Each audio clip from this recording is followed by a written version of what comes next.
Good morning, everyone, and welcome to Legacy of Leaders. I'm Alex Kellison, and joining me today is Elaine Johnson with DCSI.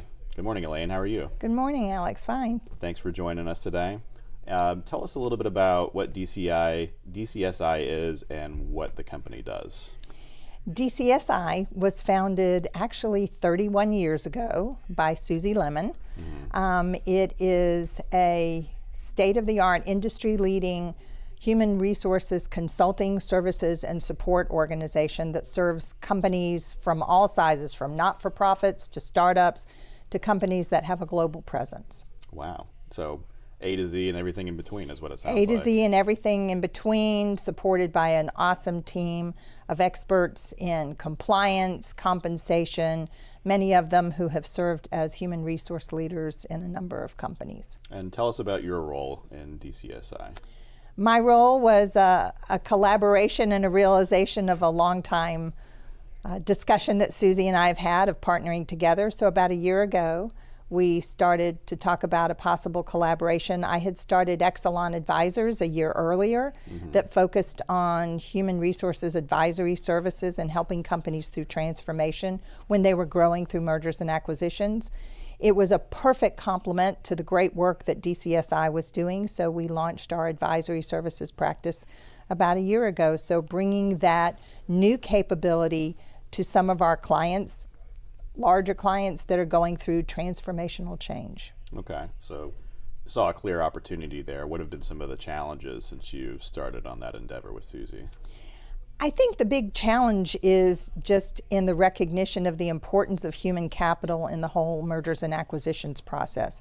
DCSI has an amazing reputation, so bringing that new capability to the marketplace has been one of our activities for the last year, getting involved in organizations like ACG to get that familiarity going. Right. And how do DCSI and Exelon sort of differentiate that offering in the marketplace between some of the other advisors that are playing in the M&A pool, if you will? There aren't really advisors that really go to the full scope of human capital M&A in our marketplace.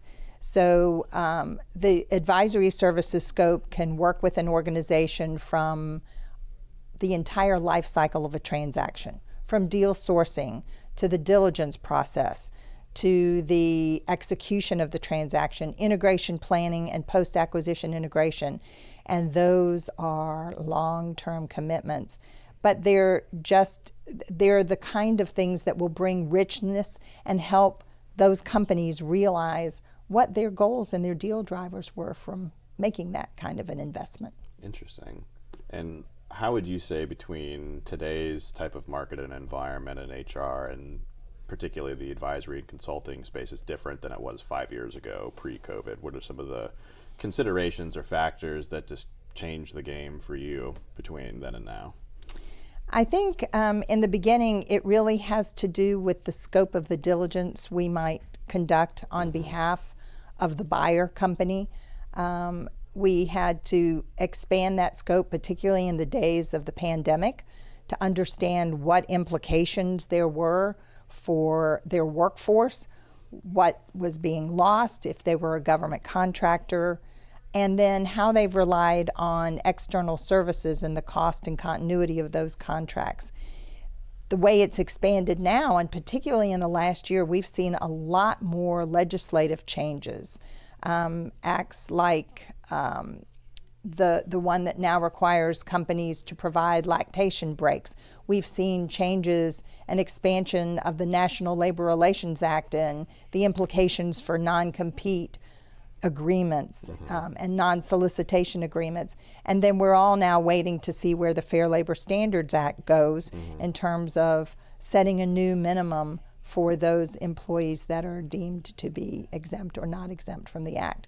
So keeping aware of these fast coming changes has brought a broader scope to the kind of work and diligence involved in working through a transaction. And do you think that, the pendulum that has swung to drive a lot of those changes, do you think it's going to continue in that same direction? Are we at the apex of that, or? Is that too much of a crystal ball question to ask? Well, if my crystal ball has defrosted this morning, I would say that pendulum isn't going to swing back anytime soon. CareerSource hosted a talent forum several months ago, and our keynote speaker was very good at highlighting again the supply and demand issue we have in the workforce and how we're going to have to look to different sources to staff the jobs we have. We are not replacing those workers that were in the workforce. So what I think that means is more employee protections will be the way the pendulum swings because of that supply and demand factor and the accommodations. We're looking to employees who are, my words, alternatively abled. So what kind of accommodations do we need to be more willing to make? Because there is great contribution that they can make to an organization. Individuals who have served their time in prison, and now we want to keep that recidivism rate down, so we want to find employment. Finding alternative work arrangements, which was a discussion item many decades ago, excuse me, but looking at retirees who want to come back into the workforce but not necessarily full-time.